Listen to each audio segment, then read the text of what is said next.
హంస సారస పక్షుల కలస్వనాలతో కూడి ఉన్న గంగానదీ సౌందర్యానికి ముగ్ధులైన రామలక్ష్మణ విశ్వామిత్రులు ప్రయాణ బడలికను మర్చిపోయి ఆ పవిత్ర గంగానదిలో స్నానమాచరించి శాస్త్ర నియమానుసారం పితృతర్పణాలు అగ్నిహోత్రాధికములు నిర్వహించి హవిస్సునే ఆహారంగా స్వీకరించారు.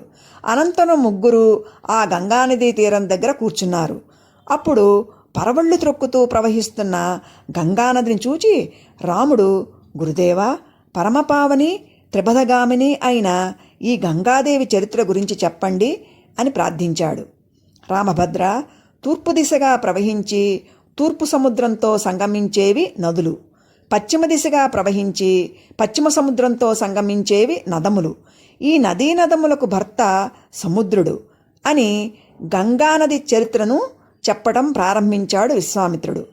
హిమవంతుడు సకల పర్వతాలకు రాజు. మేరు పర్వత కుమార్తె మనోరమ హిమవంతుని భార్య. వీరికి 2 కుమార్తెలు. పెద్ద కుమార్తె పేరు గంగ, రెండవ కుమార్తె పేరు ఉమ. వీరిద్దరూ అద్భుత సౌందర్య నిధులు. ఒకనాడు దేవతలు హిమవంతుని దగ్గరకు వచ్చి తమ ప్రయోజన సాధనార్థం త్రిలోక హితార్థం గంగను తమకు ఇమ్మని అర్థించారు. ధర్మాత్ముడైన హిమవంతుడు సర్వలోకహితాన్ని కాంక్షించి లోకపావని స్వేచ్ఛా సంచారిణి అయిన తన ప్రథమ పుత్రిక గంగను దేవతలకు ఇచ్చాడు. ఈ విధంగా గంగ దివిజలోకాన్ని చేరుకొని మందాకిని అను పేర సురనదిగా గగనతలంపై ప్రవహిస్తూ విశ్వవిఖ్యాతం పొందింది.